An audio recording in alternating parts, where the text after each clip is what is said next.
Benvenuti a questa nuova puntata di Radio Veneto Agricoltura. Come vedete questo è il nuovo format.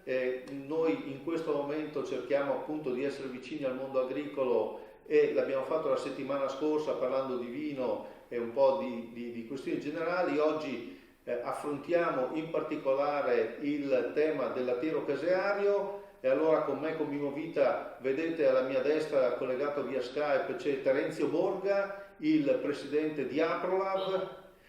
buongiorno, il quale appunto ci dice subito come state. Domanda banale, ma come state? Male perché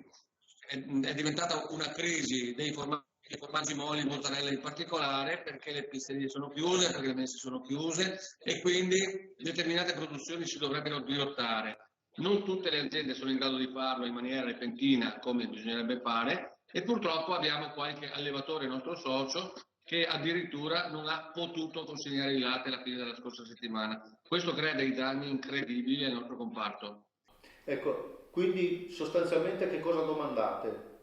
Ma io credo che un intervento dello Stato, un intervento comunque della Regione debba essere, diciamo così, proprio a favore delle aziende. Al momento che gli altri ci alzano le barriere, non riesco a capire come mai noi continuiamo a ricevere tutto il latte che arriva per esempio dalla Slovenia, che non c'è sicuramente amica in questo caso, o dall'Austria che più o meno fa lo stesso. Posso capire la Francia o la Germania che comunque sono anche importatori dei nostri prodotti, ma dalla Slovenia sinceramente non riesco a capire come mai ci ergano le barriere e alla fine noi, il loro latte continua ad arrivare. Ecco, Quello che chiediamo al governo è di aprire la possibilità di polverizzare latte in eccesso, ma soprattutto di creare quegli ammassi per gli indigenti che anche in tempi non gravi come questo sono stati effettuati.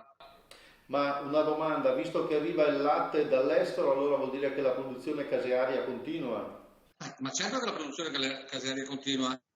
telefonano ovviamente i consumatori dicendomi che trovano gli scaffali vuoti, vuol dire che stanno dirottando diciamo, i determinati consumi, quelli che non c'erano prima, perché magari le pizzerie erano aperte, perché le mense erano aperte, perché un giorno la gente mangiava fuori, adesso non succede più, per cui la gente purtroppo deve mangiare, no purtroppo, per fortuna deve mangiare e svuotare gli scaffali. Il problema è molto probabilmente determinate aziende non sono pronte con la grande distribuzione e per cui esiste appunto di sistema che c'era prima nei consumi che adesso si sta dirottando verso la grande distribuzione e logicamente fa quello che può in questi casi. Io spero che a breve anche le mozzarelle si trovino nei punti vendita della grande distribuzione, perché tutti mi dicono non siamo capaci di trovare e spero tanto che le nostre aziende di trasformazione si rendano conto che sta cambiando il modo di fare consumo. Grazie allora a Terenzio Borga, ma come vedete abbiamo in linea l'assessore regionale all'agricoltura e alla pesca Giuseppe Pan, anche lui confinato e ci dispiace, però so che è operativo, mi pare che avete fatto giunta oggi, vero assessore? Sì, abbiamo appena concluso la giunta con i colleghi e il presidente e abbiamo fatto tutti i punti che erano naturalmente in programma e quelli naturalmente in particolare quelli sulla sanità perché chiaramente l'emergenza in questo senso, quindi abbiamo appena concluso ma abbiamo anche discusso delle questioni legate al mondo produttivo e all'agricoltura. Allora, è chiaro che se guardiamo il coronavirus dal punto di vista dell'agroalimentare e dell'agricoltura veneta, il primo su cui riflettere, la prima situazione su cui riflettere è quella del vino. Sì, diciamo che anche se la stagione non è ancora partita naturalmente per i viticoltori, ma i lavori stanno andando fortemente avanti e l'agricoltura non è bloccata nella sua operatività perché noi dobbiamo fornire naturalmente il cibo a tutti coloro che attualmente sono comunque a casa e alle catene alimentari, alla grande distribuzione. Diciamo che purtroppo stanno comunque vedendo delle contrazioni soprattutto negli acquisti nei mercati internazionali e soprattutto poi abbiamo il Vinitaly che dovevamo farlo ad aprile ma è bloccato. E secondo lei si farà il Vinitaly? Io penso che a metà giugno, dai dati che possiamo vedere, probabilmente la curva sarà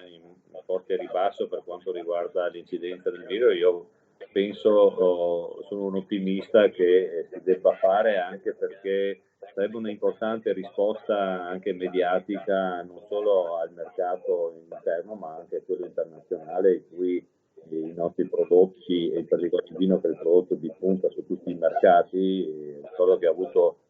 quest'anno ancora un più 3,6% di appunto aumento, sarebbe un bel messaggio al mondo. Senta, prima come abbiamo detto avevamo in linea Terenzio Borga, loro, quindi i produttori di latte Veneto, Terenzio Borga ricordo è il presidente di Aprolav, i produttori di latte veneti sono molto preoccupati perché ovviamente le strade sono ferme e in più arriva latte dall'estero, soprattutto dalla Slovenia. Certo, io ieri abbiamo fatto l'incontro in videoconferenza con tutti gli attori delle filiere, delle più grandi cooperative, latteria, i caseifici dei più grandi IPP, eravamo 35 collegati assieme, questo è uno dei temi che è emerso, ma ricordo che noi abbiamo sollecitato il governo in questo senso, in particolare il ministro Bellanova, che riferisca ai colleghi degli esteri e a chi naturalmente è di dovere in questo caso, che visto che molte di queste nazioni hanno bloccato i loro confini e i nostri trasporti, si faccia almeno carico di, non dico bloccare, ma di limitare diciamo, i contestili di latte in particolare che arrivano al nostro paese. Dobbiamo in questo momento sfruttare il latte che noi produciamo, abbiamo in Veneto 3.200 stalle che stanno producendo anche in questo momento, non sappiamo dove tirare il latte e se riusciamo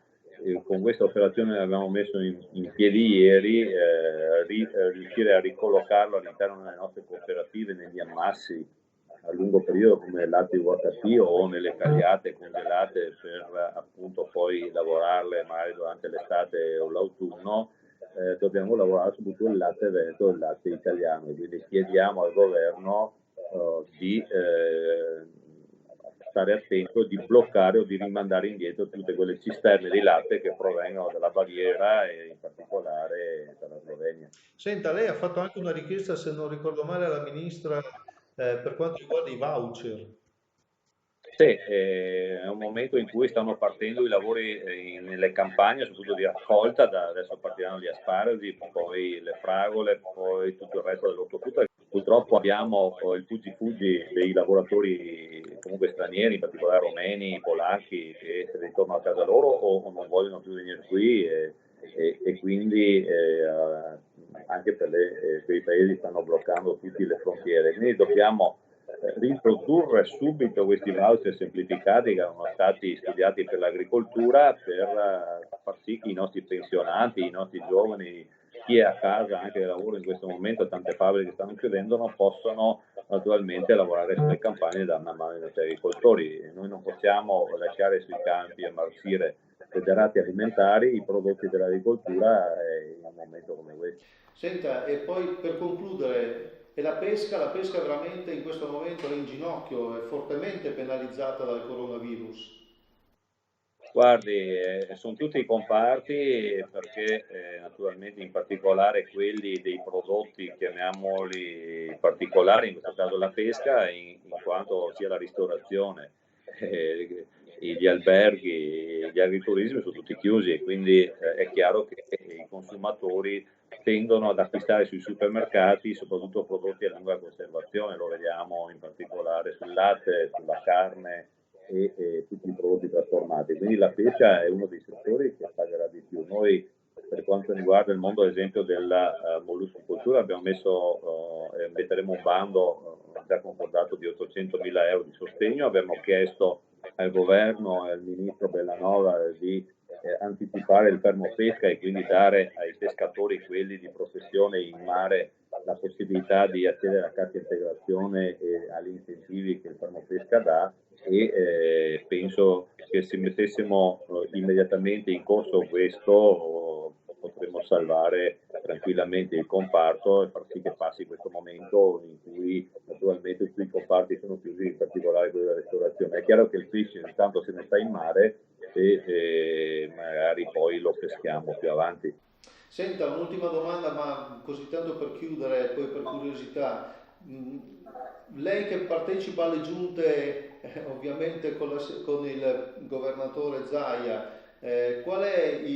l'umore, voglio dire, pensiamo positivo o siamo ancora in grande emergenza? Oltre a dire a tutti quanti di stare a casa, ovviamente. Guardi, siamo ancora in una grande emergenza perché il picco del contagio non è ancora arrivato al suo culmine, quindi il messaggio che anche oggi arriva dalla giunta del governatore è quello di restare più a casa possibile, almeno finché non vedremo che i dati cominciano a scemare. Quindi tutti dobbiamo proteggerci, tutti dobbiamo pensare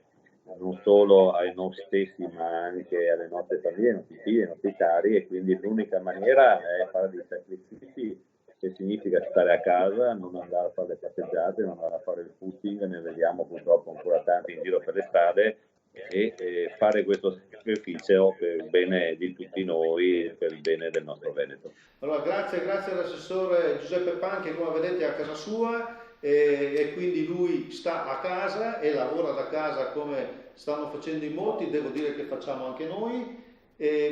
L'appuntamento con Radio Veneto Agricoltura è la settimana prossima, arrivederci tutti da Mimo Vita.